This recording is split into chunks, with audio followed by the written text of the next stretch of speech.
straight answer. The answer. Where did everybody go to get an answer? Church. Church. The big man will always point the way every time. There's 10 churches in play. Which one? When you're trying to get out of Babylon, where the fuck else you gonna go? Well, hello to all the good people. I'm Saniqua, and welcome to the Say What show. Today, we're actually going to have a reactive review on the movie They Cloned Tyrone. Now, everybody named mama, daddy, sister, brother, uncle, and auntie, maybe grandma and grandpa too, are doing these reviews on this movie. Okay, it was really good. Now I'm gonna actually, I'm unique. I always have been. So I really don't care what other people do. So I'm still gonna give you my views, and you do what you want to do with it. So, yeah. But while you're here, make sure that you like, comment, subscribe, so you'll be notified every time I whip up something new for you. And since sharing is caring, please go ahead and share. I do care if you share. So yeah, you can share now, later, whenever. Okay, but I'm gonna get into this review. I'm so glad you're here. All right, let's get right to it. So yeah, I of course took some notes, so I'm gonna be looking and talking at the same time. Okay. All right, so I'm gonna get right to it. This was an Oscar Grammy Field production, okay, from the writer, director, producers, and cast. Let's start with the writers, directors, and the producers, okay. This was an original story that was written by Joel Taylor and Tony Rittenmeyer. Hopefully I'm saying his name correctly. Joel Taylor, he's a director as well for this film, along with being a co-writer. He also have written for the TV series, I think it was on Showtime, it's called 20s. And I don't know about Shooting Stars, I think that's a movie. It has something to do with LeBron and some other basketball players that, that's in the game or whatever. I haven't seen it.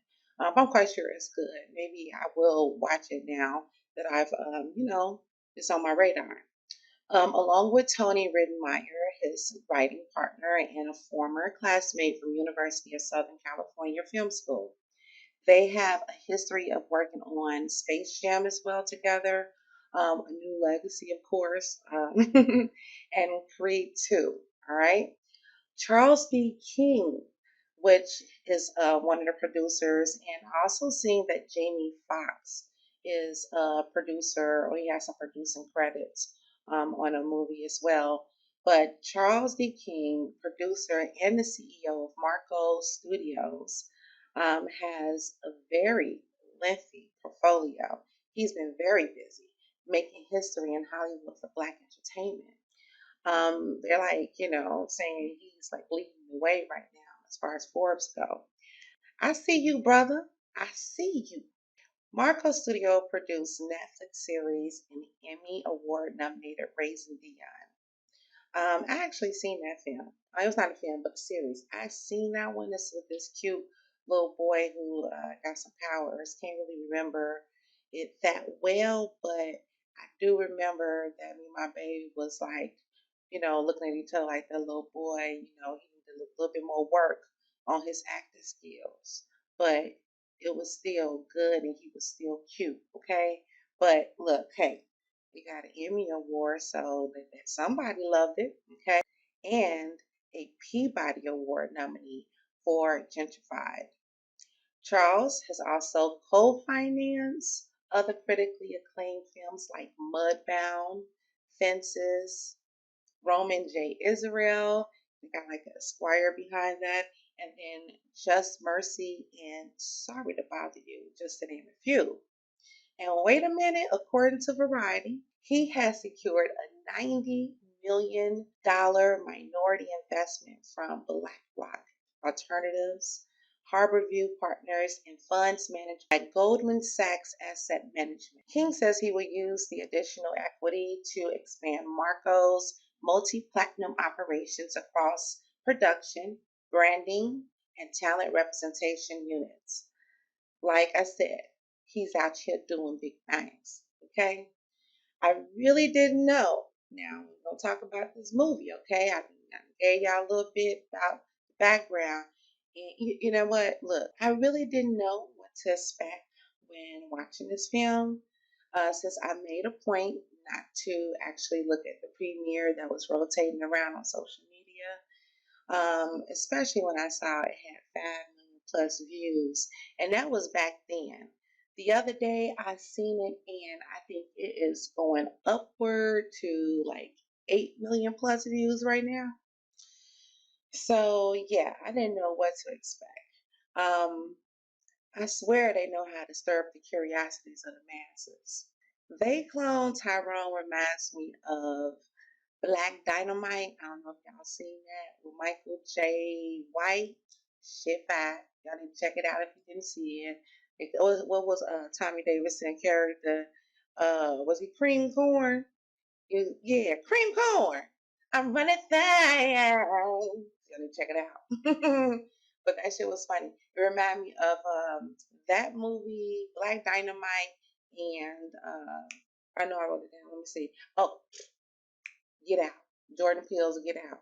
Now, let me tell you something. Can you imagine Jordan Peele teaming up with these team of writers and them doing a project together? It's gonna be deep if they ever do that. But yeah. So it reminded me of those two films together, and it most definitely had that good old '70s black exploitation type of appeal to it. Why? I don't know. But it did, and it made it a little bit more interesting. I was confused. I'm like, what present is it? Present day? Is it '70s? What is it? 2000s? I ain't know. I just didn't know. They Cloned Tyrone premiered July 21st, 2023. Filming took place in Atlanta, Georgia, and in Cape Town, South Africa, between November 2020 and April 2021, with filming ending in January of 2021. Okay, so they had to take like about 3, 4 months to go ahead and edit and put that thing together. Premiered at the American Black Film Festival on June 14th of this year. Okay, of this year. Just thinking about when Jamie Foxx got sick. Hmm. I was saying I don't know why I keep wanting to say they killed Tyrone. That's probably because that's exactly what they did over and over again. Then it turned out who I thought was Tyrone was actually Fontaine, who was getting cloned. So I mean, it was so crazy. But John Boyega's character Fontaine wasn't the only one getting cloned. There was multiple clones of Jamie Foxx's character, the second lead actor in this movie, a fly ass pimp named Slick Charles, with a ring on every finger just to keep his pimp band strong. So wait, who the hell was Tyrone, right? I didn't think about it because I mean the whole time I was watching the movie, I thought that Fontaine was Tyrone, but I kept hearing Slick Charles call him Fontaine, okay? Which for some reason that was odd to me because it just made me want to go look up who the hell was Fontaine, okay? Because I know that a lot of things are not just by coincidence. When they be using certain numbers, when they be having certain animals in the back, like they little owls and stuff, like everybody got an owl in their house. Like, do you got an owl in your house? I know I don't got no owls in my house, but it seems like a lot of stuff that be on TV, they always got an owl somewhere in the house. That's all I'm saying. But in this movie, Fontaine, they also find a way to use their heroes. You know what I'm saying? Them heroes from back in the day. They try to put them in a movie so you can remember them. I don't know what happened. They got to pay somebody, the bloodline or whatever. I don't know, But Fontaine, I had to go look it up. So this is who Fontaine is, okay? We're gonna read that shit together. So this is just a little snippet, you know what I'm saying, about La Fontaine. So it says, from La Fontaine, we often remember only the fables. They are the masterpiece of the writer, the culmination of a poetic journey, a space of freedom and invention. Less well known is his, what's that, elegiac, or I don't know, we're going to just leave it like that, poetry, and his poetic stories that blend prose and verse. His tales are famous for their irregular versification and sulfurous scent, yo don't say. In love with form, La Fontaine is always in search of poetic renewal. His tales, published until 1685, and his fables, last book in 1694, remain for the entire 18th century an obligatory, I hope I'm saying it right, reference, and an inexhaustible model. See, obligatory, they remind me of obligarts or something like that. And obligarts aren't those like super rich motherfuckers like the you know the what they call, they like, you know, I don't know if they passed the 1%ers or they probably within that 1%er. They say like 100 families run everything. You know, I don't know. What they say, the 13 bloodline. I don't know. I just don't know where this La Fontaine sit at. But I'm just saying, certain things just, you know, spikes my, you know, I don't know, my curiosities, especially when I'm hearing certain names like Lucius and shit, you know, Fontaine is like, who the hell are these people? Vladimir. Anyway, now Tiana baby, what's her name? Tiana Ferris as Yo-Yo. She did that. I mean, like, it was exhilarating. Like, the way she was standing in them boots and walking in them boots, even the way she was gesturing and talking, like, she did that, okay? Like, I mean, from the beginning to the end, she carried her weight in the movie. She knows she brought that character to life. I enjoyed every minute of that movie. It's most definitely worth a replay or two or three or four, man your business how many times I watched it. But it's rare that I be wanting to watch movies more than twice or even twice, you know? This movie had a lot of memorable lines and catchphrases that will probably stick with me for a lifetime. Okay? Like you'll hear me. I'll be saying some shit. Yep. Like a lot of the movies nowadays are just good enough of a storyline and entertainment for me to one and done ass. This movie had a full ensemble of cast members that did the damn thing. Even sis with the pink hair, she was funny as hell. I'm just trying to get a couple of dollars so I can get back into college. I'm talking about, this movie was a sweet package deal of action, mystery, suspense, comedy, and sci-fi. But you know what else this movie had a lot of? All through the movie. Some underlying messages and a lot of conspiracies. Even at the end, when the brothers were standing there together from the games, when they was talking to the news, and they said brothers had to click up the stone the castle. I'm just saying. Sounds like something that need to happen in real life. What? What? What? And I ain't talking about no insurrection like what happened on January 6th at the White House. Okay? I ain't talking about storming the White House, okay? But the brothers do need to come together. Y'all do. Now in this movie, it seemed like everybody was just going about, you know, their daily routines, like, you know, everything's everything, you know, everything's normal. And you know, Fontaine, you know, he go about his day. I ain't pick up he was a drug dealer at first, But then I ended up getting. I know he looked real hard, but I didn't pick up that he was a drug dealer at first, because it seemed like he was kind of like a positive thug. You know what I'm saying? Like he didn't want to kill you, but he'll probably break some limbs and stuff like that.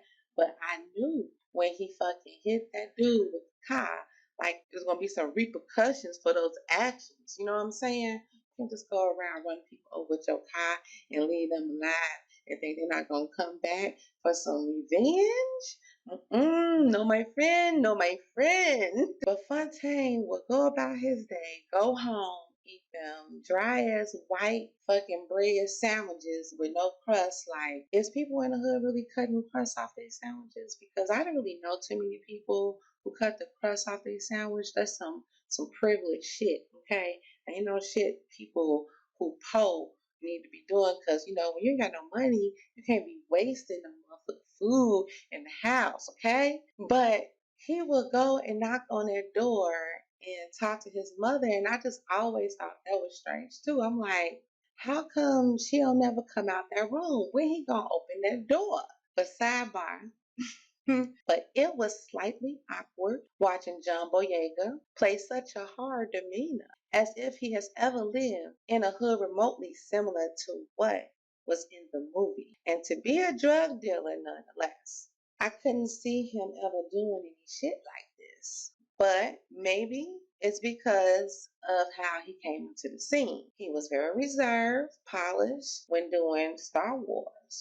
I think that's when I first seen him. He was doing Star Wars. I got down episode 7, The Force Awakens. I remember back then those white people was having a whole heart attack when he came into the scene, because you know what person was going to be playing a stormtrooper in a precious multi-generational saga of a movie. And don't these stormtroopers wear like full face helmets and shit most of the time? But anyway, I remember he came on the scene doing that movie.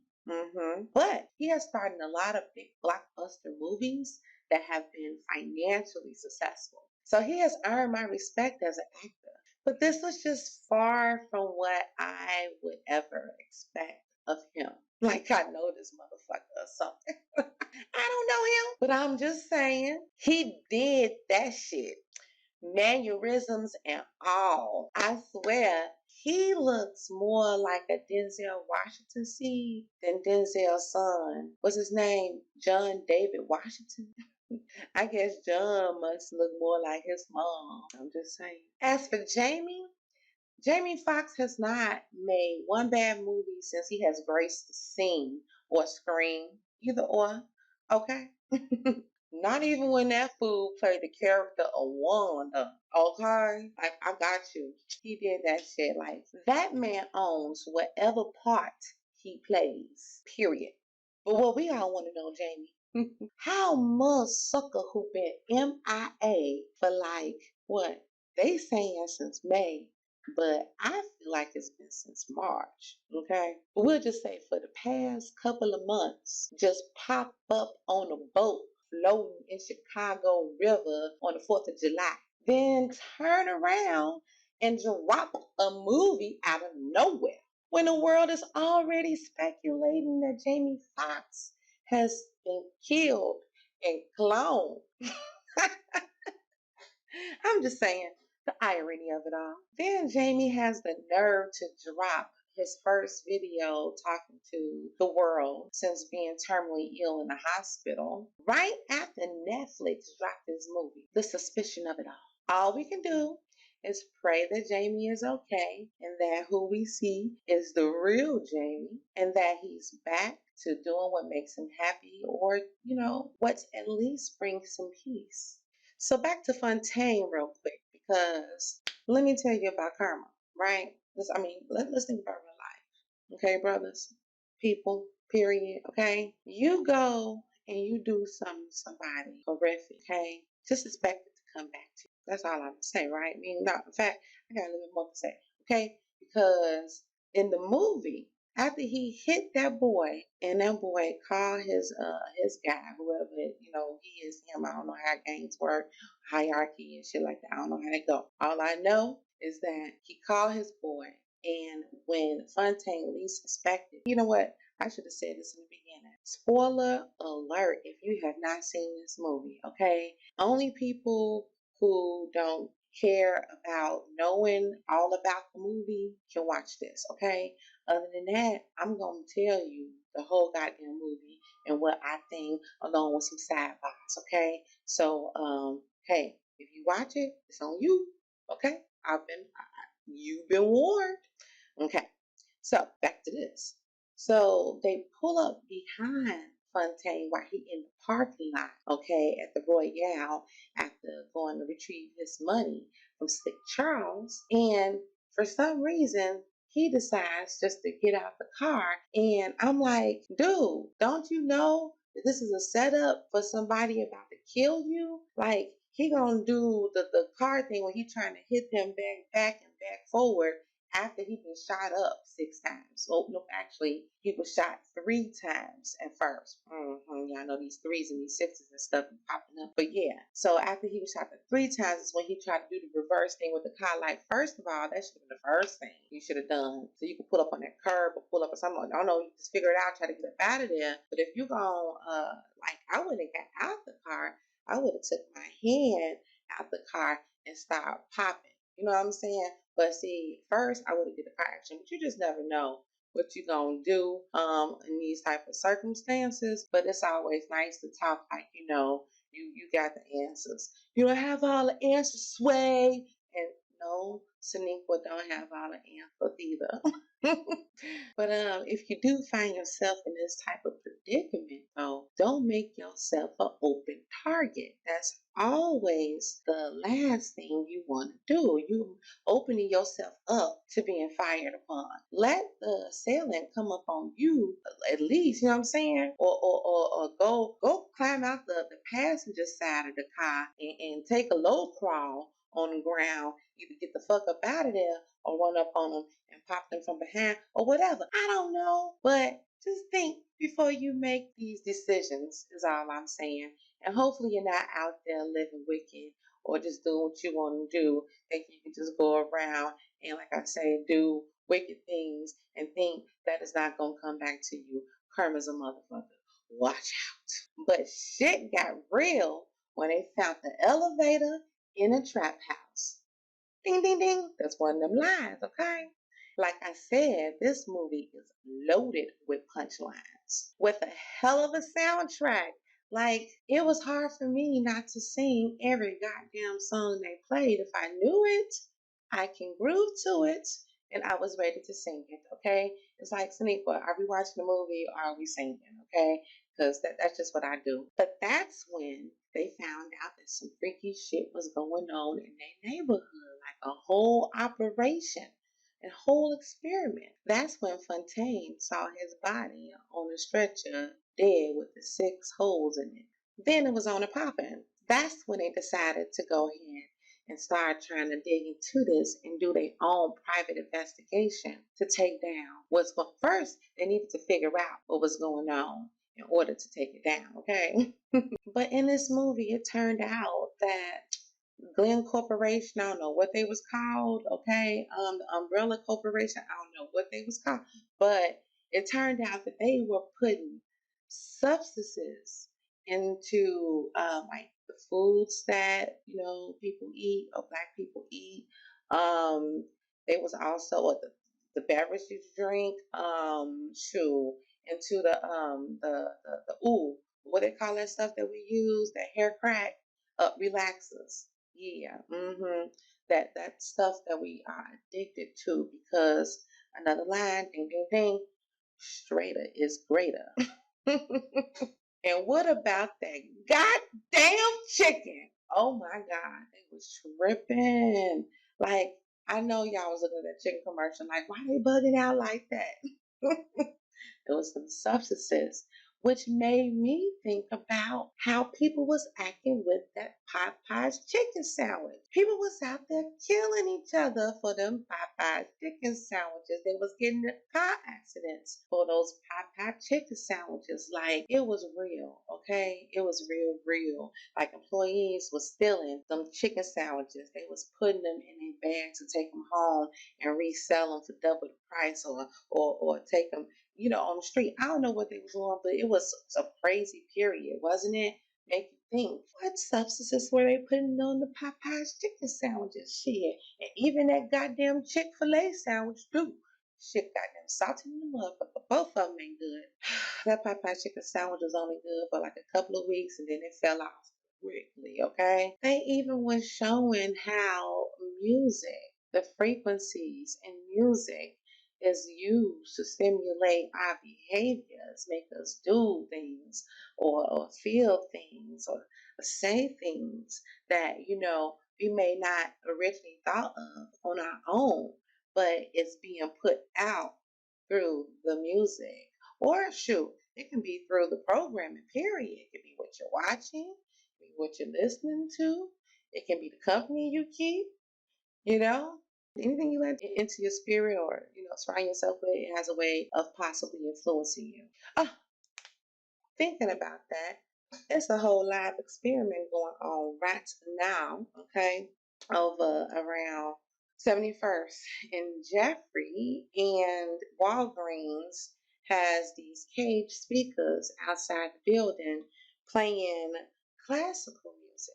Okay, now this is an area where people have been killed many times. Teens, I'm talking about, ran over, shot, who knows what else, but it goes down over there. Okay, but they got this music playing. I'm talking about all around Walgreens. Like, I didn't know it was on the other side until I went to the store the other day, and it's even in the back of Walgreens. They playing this music, which is funny because I heard this, I believe, before I seen the movie. And I made a little video talking about, maybe it would lower the crime rate or the amount of homicides and shit like that happen with them playing this music, right? And I fuck with classical music too. So, I was like, okay, that's cool, but I know it's a fucking live experiment, okay? A lot of shit that be happening be live experiments, period, okay? Like I said, they was talking about conspiracy, but y'all know how our Black producer directors are not able to give us a real production without watering it down with some comedy, okay? They got to make it funny and make it like a spoof or a satire type of film in order for them to be able to put it out there to us, okay? So I'm just reading between the lines and just telling y'all about what's going on in the world around me, like I said, okay?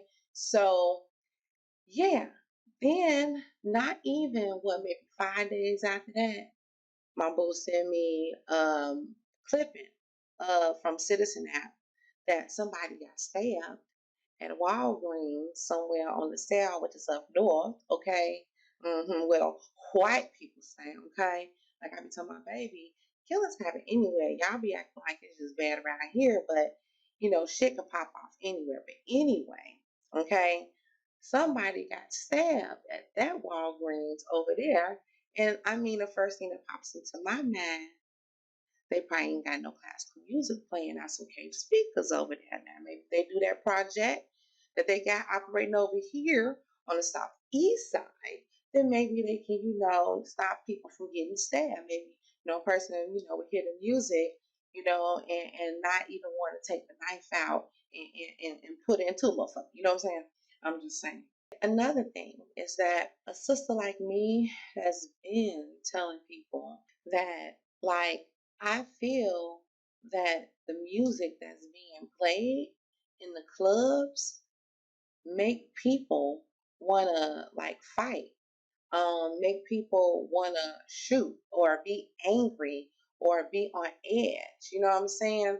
Like, if all you listening to is death, okay, in your ear, and along with these other little like undertones that they put into the music that we call frequencies, okay, that come out and do whatever it do into your head or whatever. I think about it.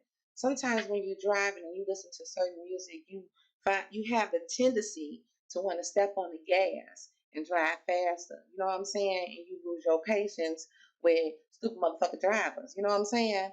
But if you listen to certain other music, you're more laid back. You see what I'm saying? But I always felt that the music that was being played, okay, the music that was being put out had something on it, okay, some type of energy or spirit that, like just kind of took over, you know what I'm saying, the people in the clubs and made them angry and made them react. And that's how fights and shootings, happen. Which I stopped going to the club a long, long time ago. Like, it's crazy. I mean, I'm 43 now, so I don't think, to each his own. But I'm just saying that also I feel like there's frequencies and some kind of signals being sent out, maybe over these towers, through the music, through the things that we watch, maybe video games is being played. Yo no say, okay, I'm just saying. But for a lot of mass shootings and things like that that take place, I feel like a lot of those people are ops. I feel like a lot of them are under some state of hypnosis, okay? It has been triggered some way. They're like a active cell, when they've been triggered either by a phone call or a word or something, that just made them, go crazy or whatever.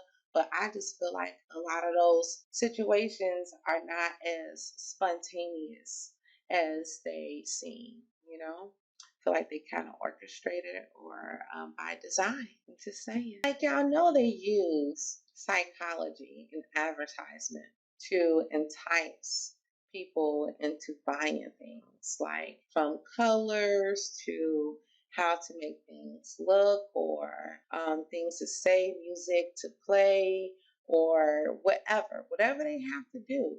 Okay, they use psychology to persuade and manipulate and to guide or lead us, period. Okay, because I can hear a McDonald's commercial and be like, I want some McDonald's. Whatever. And what about all of these characters throughout the movie with these Jufros? They all kind of like look like they were kind of white, but with a hint of black in them. It was so weird. I was like, why they look like they employees or something, like they part of the project too. It was just so funny. But relation to real life, they remind me of the Abrams and shit who got all the liquor stores and the corner stores. Shit, I'm just saying, damn. And what about that church scene? Oh, with David Allen Greer. Baby, he fine. He crazy. He ain't so trust. He was on 10. He was on 10. I'm just saying. All I know is in that scene, the communion with the grape juice, like, I just came from a funeral like maybe a week ago or so, and they was like, let's do communion. I'm like, communion at a funeral? That shit was fucking weird to me. You know what I'm saying? Like, it's not Passover. Like, what the fuck going on? It's not. Oh, supposed to do it every first Sunday is what they told me. I said, well, I ain't been in church in a very, very, very, very long time.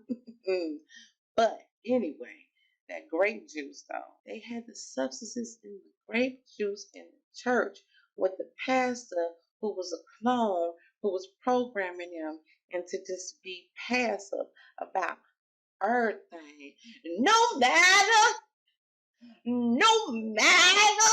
if you can't pay your bills, no matter if your son just got shot. He was on 10. Trust. He was on 10. He was on 10.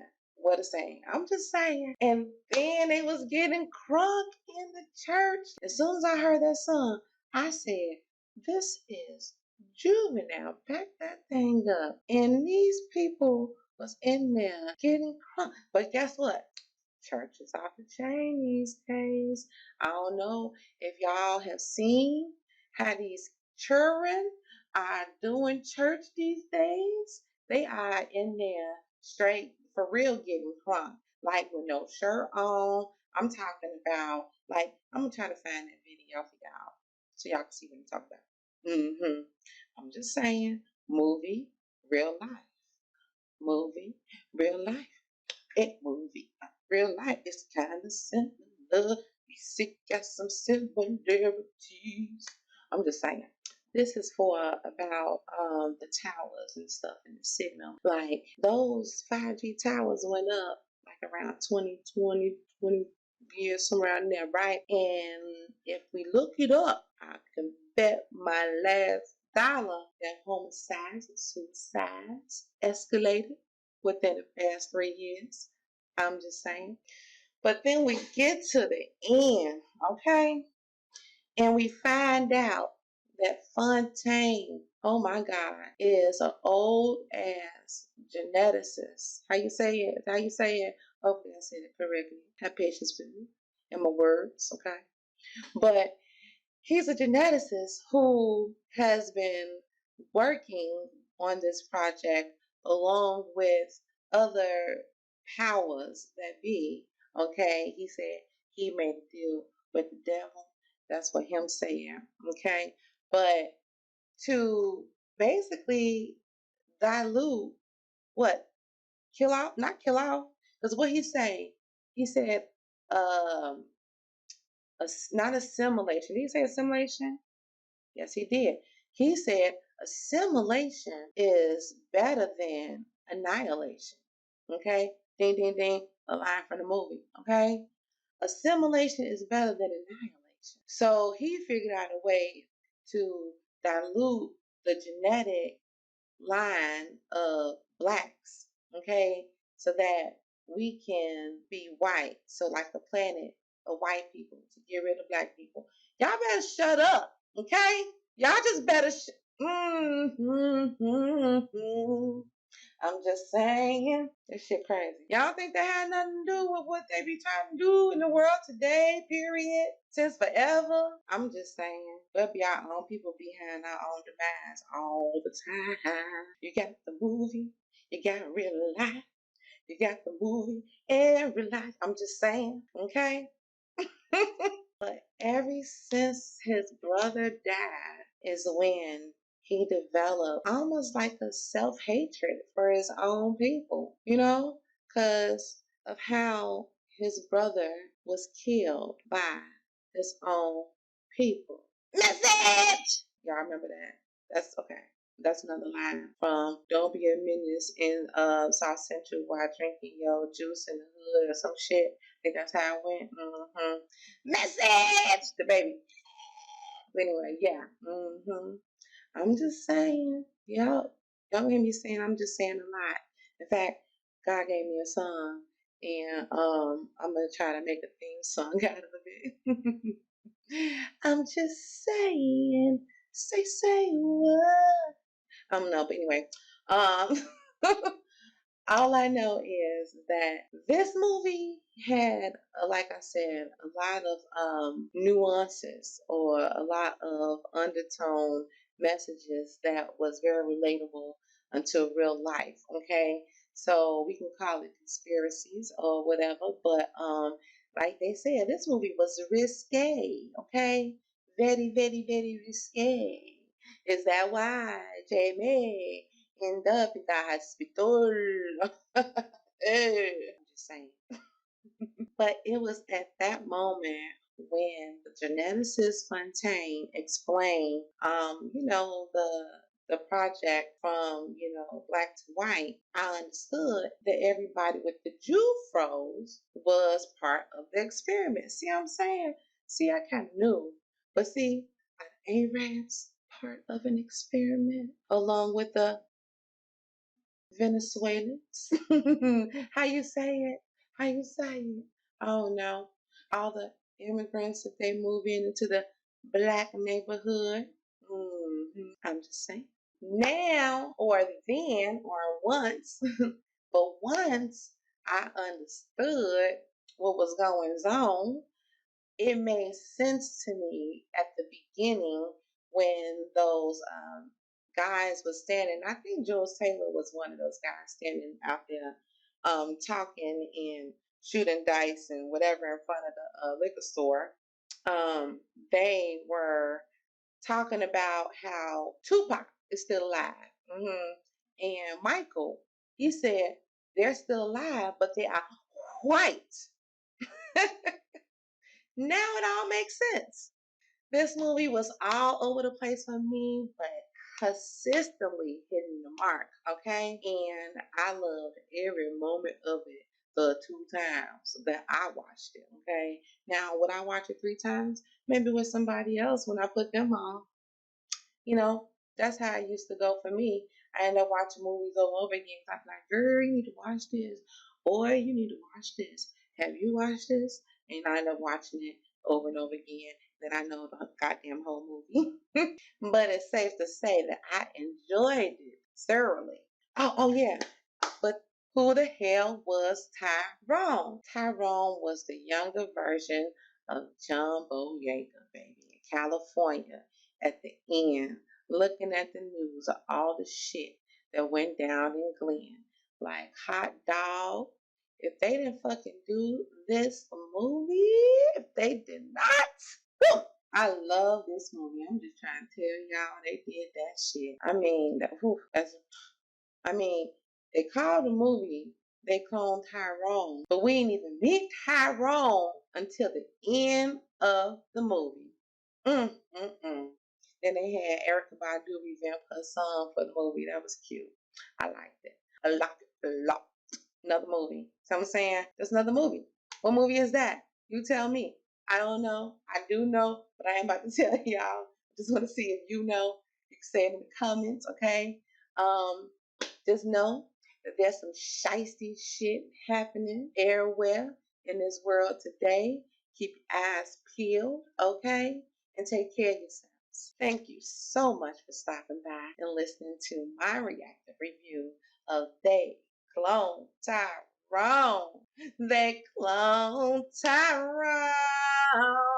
Cloned him. Bye-bye. Hey, don't forget to like, comment, subscribe to get notified.